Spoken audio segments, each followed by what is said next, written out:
राज और सिया की शादी को कुछ ही दिन हुए थे। दोनों के बीच शादी से पहले ज़्यादा जान पहचान नहीं थी, लेकिन घरवालों के कहने पर उन्होंने शादी कर ली थी। शादी के बाद भी दोनों के बीच थोड़ा संकोच बना हुआ था, लेकिन दोनों अपने अपने तरीकों से रिश्ते को निभाने की कोशिश कर रहे थे।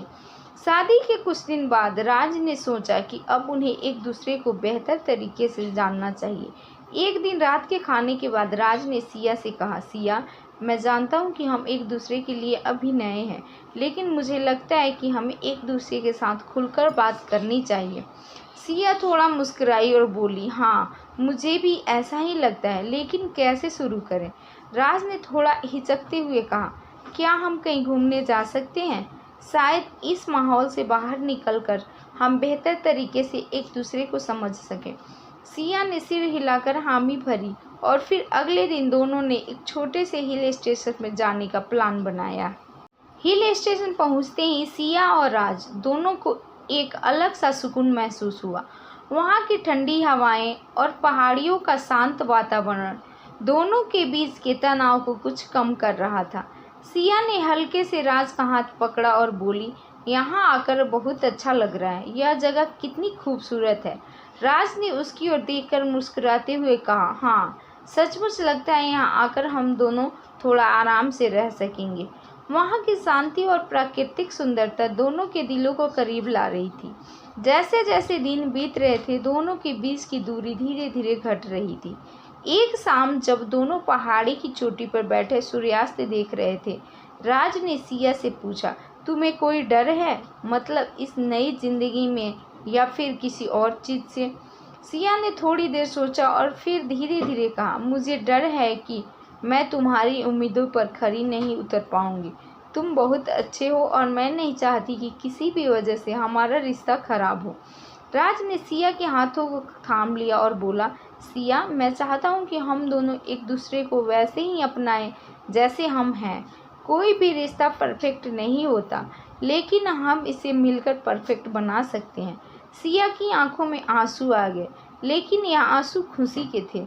वह जान गई कि राज उसके साथ सच्चे दिल से खड़ा है। रात को होटल के कमरे में वापस आने के बाद दोनों के बीच की बातचीत और भी गहरी हो गई। दोनों ने अपने अपने जीवन के पुराने किस्से साझा किए।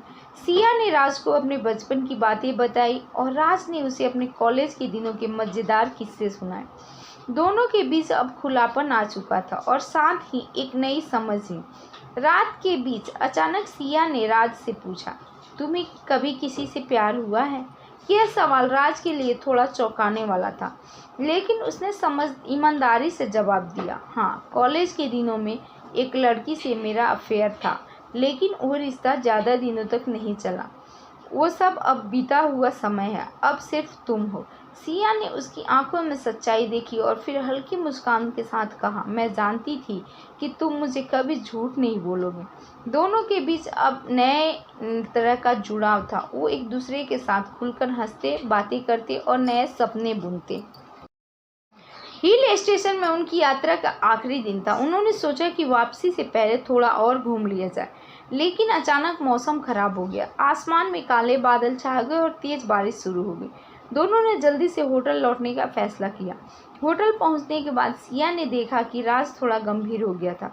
उसे समझ में नहीं आ रहा था कि राज किस बारे में सोच रहा है। उसने पूछा, क्या हुआ राज, तुम कुछ परेशान लग रहे हो? राज ने सिया की तरफ देखा और कहा, मुझे नहीं पता, लेकिन मुझे कुछ अजीब सा महसूस हो रहा है, जैसे कुछ गलत होने वाला है। सिया ने उसे समझाने की कोशिश की, शायद ये सिर्फ तुम्हारा वहम है, मौसम खराब है इसलिए तुम्हें ऐसा लग रहा है। राज ने हामी में सिर हिलाया, लेकिन उसकी चिंता कम नहीं हुई। रात के दौरान दोनों सोने की कोशिश कर रहे थे, लेकिन राज को नींद नहीं आ रही थी। उसने होटल की बालकनी से बाहर झांका तो देखा कि एक आदमी वहां इधर उधर घूम रहा था। वो व्यक्ति संदिग्ध लग रहा था। राज ने सिया को धीरे से जगाया और कहा, सिया, बाहर देखो, क्या तुम्हें वो आदमी संदिग्ध नहीं लग रहा? सिया ने खिड़की से बाहर देखा और थोड़ा घबराई हुई बोली, हाँ, कुछ तो अजीब है, क्या हमें पुलिस को बुलाना चाहिए? राज ने कहा, अभी रुको, मैं देखता हूँ कि क्या मामला है। राज ने धीरे धीरे दरवाज़ा खोला और उस आदमी की ओर बढ़ा। उसने देखा कि वो आदमी किसी से फ़ोन पर बात कर रहा था। राज उसकी बातें सुनने की कोशिश कर रहा था। तभी उस आदमी ने राज को देख लिया। वह तेजी से भागने लगा, लेकिन राज ने उसे रोक लिया। राज ने उससे पूछा, तुम यहाँ क्या कर रहे हो और इस वक्त यहाँ क्यों घूम रहे हो? वह आदमी थोड़ा घबराया, लेकिन फिर उसने कहा, मैं यहाँ किसी से मिलने आया था, लेकिन लगता है कि मैं गलत जगह आ गया। राज को उसकी बात पे यकीन नहीं हुआ, लेकिन उसने सोचा कि शायद वो सच कर रहा हो। राज उसे जाने दिया, लेकिन फिर भी उस आदमी पर शक था। शहर लौटने के बाद दोनों ने राहत की सांस ली। सिया ने राज से कहा, मुझे नहीं पता था कि इस ट्रिप में इतनी परेशानी आएगी, लेकिन मुझे खुशी है कि तुम मेरे साथ थे। तुमने बहुत बहादुरी से सब कुछ संभाला। राज ने हंसते हुए कहा, यह सब तुम्हारे साथ होने की वजह से हुआ है। अब मुझे लगने लगा है कि हम एक दूसरे के लिए ही बने हैं। राज ने सिया की ओर प्यार भरी नज़रों से देखा और कहा, शायद यही सही मौका है कि हम एक नई शुरुआत करें। अब जब हम सब कुछ साथ में झेल चुके हैं, तो हमें कोई भी चीज़ अलग नहीं कर सकती। दोनों ने एक दूसरे का हाथ थामा और एक नई शुरुआत की ओर बढ़ चले। राज और सिया की यह कहानी हमें यह सिखाती है कि हर रिश्ते में विश्वास, समझ और साथ होना ज़रूरी है। मुश्किलें आती हैं, लेकिन अगर साथ में खड़े रहें तो हर मुसीबत का सामना किया जा सकता है। दोनों के बीच का प्यार और विश्वास ही उनकी ताकत बना और अंत में उनका रिश्ता और भी मजबूत हो गया।